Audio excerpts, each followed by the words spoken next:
What's good, YouTube? Welcome back to the channel, guys. So, according to a high-rated NBA reporter, guys, that is pretty connected to the Los Angeles Lakers and Anthony Irwin, the Clint Capela is high on the Lakers, like target board or whatever you want to call it, man. So, I think the Lakers are targeting Clint Capela pretty highly this summer, and he possibly could come to the Lakers in free agency this summer. Now, we'll be discussing in today's video how Clint Capela would fit some of the other centers that Anthony Irwin did say that was on the Lakers target board, and also what the Lakers should pay for him this summer if he is willing to come play a backup center role or just a center role in general for the Los Angeles Lakers. So let's go ahead and get into it, guys. So, man, according to Anthony Irwin, league sources anticipate yet another tough market for free agents this summer, but it's not so dry that Steven Adams will be available to the Lakers, let alone Miles Turner, Nas Reed. Clint Capela is considered within reach of $5.7 million, and as such is expected to sit pretty high on the Lakers target board. So what do you mean by the $5.7 million is he will be available for what the Lakers can pay if LeBron does opt into his contract, and that will only be the taxpayer mid-level or the mid-level exception, I believe it's called, with the $5.7 million, which is the highest contract that they will be able to pay out, and you can only give that to one player, and then all the other contracts will have to be vet minimum contracts. But the Lakers, I think the difference that will be for this team this summer, they will be moving around a lot of guys in the trade market. I think Dalton Connect may get traded. I think Rudy Hachimura, Gabe Vincent, Maxi Kleber may get traded. Jared Vanderbilt may get traded as well. Austin Reeves might even get traded. I don't know, but if I'm really considering, like, if you trade a guy like Austin Reeves, you're going to be getting back a high tier starter or a great role player or some type of star player. That's the only way I'm trading Austin Reeves. And there are only a couple centers or a couple players in general that I would trade Austin Reeves for, me personally. At the age of 26, borderline all-star in Austin Reeves, the only way I'm trading Austin Reeves is if for you're getting a star player back or you're getting a high-level role player that will be a starter for a long time on your team. That's possibly even younger than Austin Reeves. Like a guy like Jared Allen.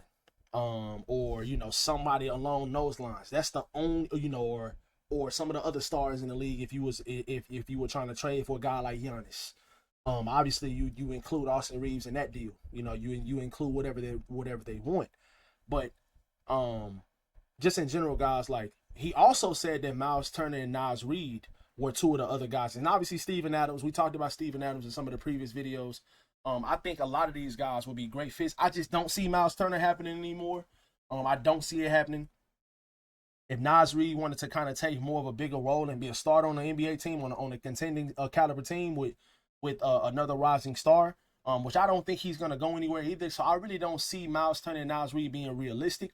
But hey, Luka Doncic is a Laker. So at the same time, when we talk about realism in the NBA, you just never know these days. But at the same time, you really never know, because, like I said, the fact that Luke is a Laker is still unbelievable.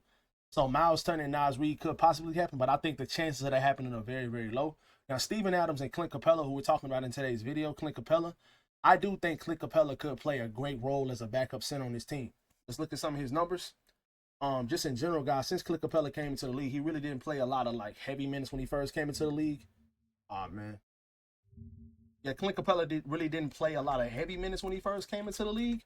But just in general, guys, like, he has played very, very important minutes for contending teams or playoff teams, that has a lot of playoff experience. He's 31 years old. And he will be, he just turned 31. He just turned 31 recently, so he'll be 31 heading into the season. His numbers overall, man, I just think that Clint Capela would be a great role player on our team as a backup center. That's the role I think at his age and with his injury history the last couple seasons.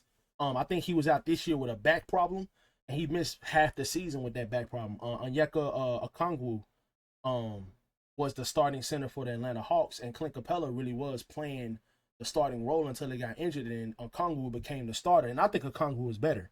I think Okongwu is a very, very good center. Obviously, he's undersized, but Clint Capela still can give you 9 points, 9 rebounds. That's the main thing for me. The main thing for me with Clint Capela is the rebounding. He can be, if he's given any type of rotational minutes or consistent minutes, if he has a Jackson Hayes role, he is going to come in the game, and he is going to be a bigger body. He's going to contest shots at the rim without fouling. And then on top of that, he is a great rebounder compared to Jackson Hayes. If Jackson was just a good rebounder, we would have beat Minnesota. The Lakers would have beat Minnesota if Jackson could come in the game and just make an impact on the boards.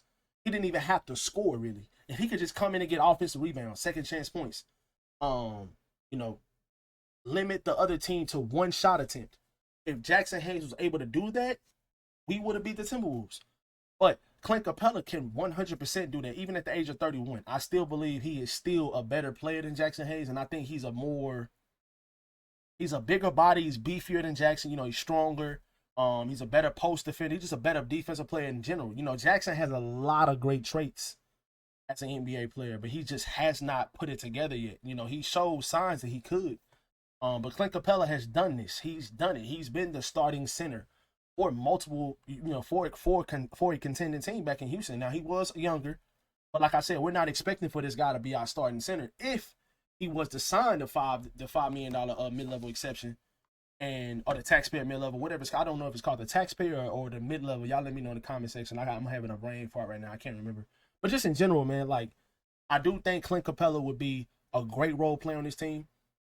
Just for an example, let me just give you guys an example. Now, Miles Turner is a unicorn. And I'm not going to say a unicorn. He is a very unique player.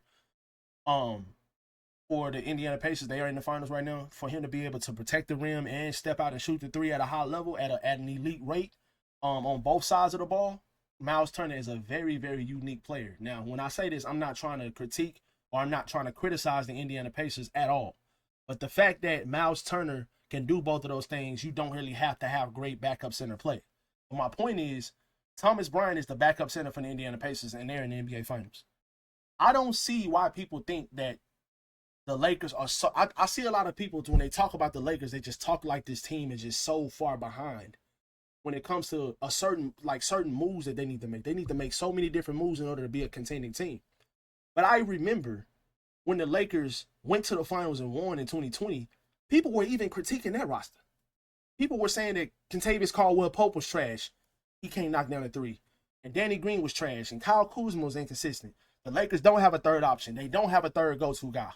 They were saying, who is going to be that third guy? They need to trade for a third guy. And then now everybody just acts like the Lakers in 2020 were the greatest team ever assembled.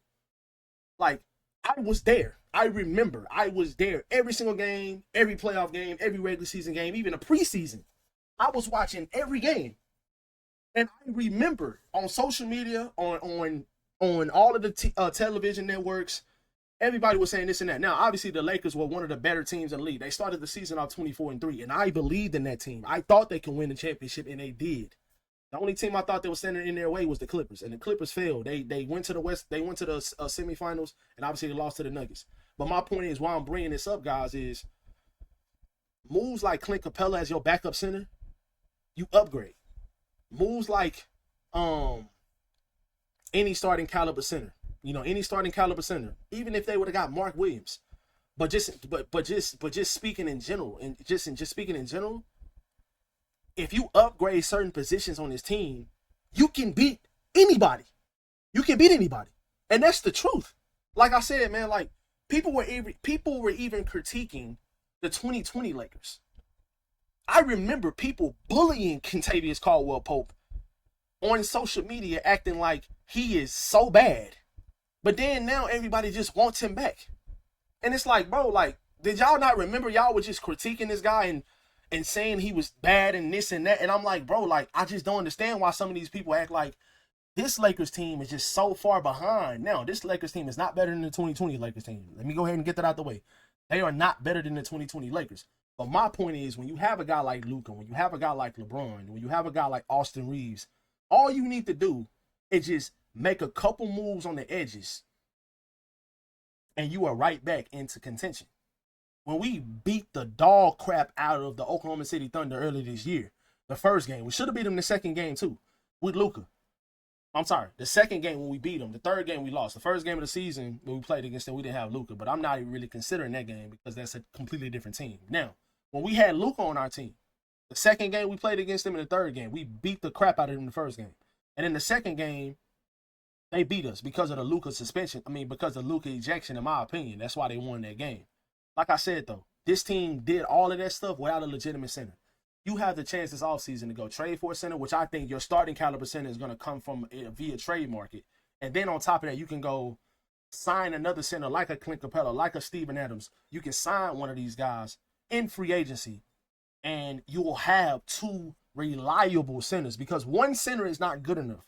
I think having one good center is not good enough.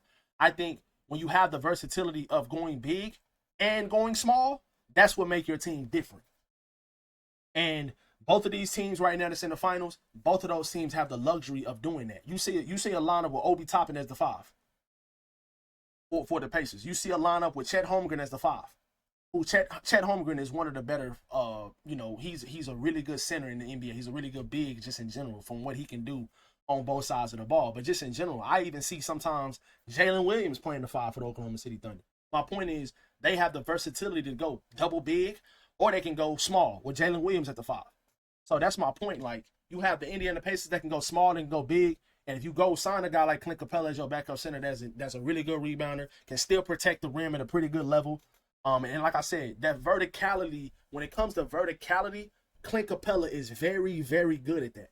Like, when it just comes to just absorbing that contact and not coming down, not being undisciplined and using his hands and fouling and stuff like that, Clint Capela is really, really good at that. And I love that about his game. Ever since he's been a starter in Houston, he's been able to do that at a really, really high level. Clint Capela just hasn't really played on very good many teams ever since that Rockets team, kind of just broke up a little bit. James Harden and all of the guys that just moved around and stuff like that. Clint Capela just hasn't really been on a good team. He needs to be on a good team in order for him to make any type of impact, because he's not a center that's going to go out and score 17, 20 points in a game unless he's just catching a bunch of lobs. But my point is, he can rebound and he can protect the rim. If you can do that and you can be a lob threat with Luka Doncic, you can be effective on a team like the Lakers. Luka Doncic, Clint Capela, lob connection will be really, really good. And I've seen some of Clint Capela's numbers as well. Defensively. Let me see if I can find that post right quick, guys. Let me see if I can find that post. I'm pretty sure I can, because I just seen it yesterday and I think I liked it. Let me see. If I didn't like it, we'll just let it go. But I want you guys to see his numbers defensively. Defensively, and this was just last season. This wasn't like, yeah, here it go right here. But yeah, man, as a backup center, guys, I think that Clint Capela would be really, really good. His rim protection grade was an A+.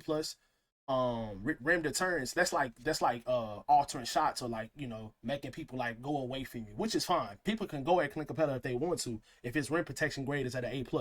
Help defense is at an A. Post defense was an A+. Screen mobility was an A, which is very, very good. I didn't even know that. And screen rim protection is at a B-. So and this all came from B-Ball Index. And this is in 21 minutes. And obviously, he averaged 9 points and 9 rebounds last season. And he only played half of the season last year, so the sample size really wasn't that big, or really wasn't a lot. But at the same time, Clint Capela can be effective as a backup center. And then on top of that, if your starting caliber center was to get injured and he had to step in and play 20, 25 minutes, he could do that. He's not really been injured that much over his career. He just really missed a lot of games last season. So that's the reason why I'm really not worried about him staying healthy. So that's another thing. So y'all let me know in the comment section below, man. Would y'all want Clint Capela to sign with this Lakers team this offseason? Would y'all take him as a backup center? Or if you wouldn't take him, what route would you go? Let me know all these things in the comment section below. Y'all be sure to drop a like on the video, man, if y'all enjoying the content. I'll catch you guys in the next one. Peace.